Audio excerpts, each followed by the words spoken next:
অকর্মণ্যতায়, laziness খুব খারাপ, কিন্তু অ্যাক্টিভ হওয়া, এনার্জেটিক হওয়া, এটা নবীদের সুন্নাহ, ঠিক কিনা?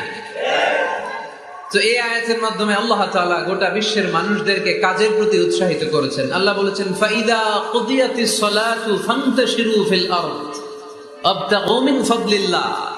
যখন সালাত শেষ হয়ে যায় তখন তোমরা জমিনে ছড়িয়ে পড়ো, প্রত্যেকে প্রত্যেকের ওয়ার্ক প্লেসে চলে যাও, কাজ করো।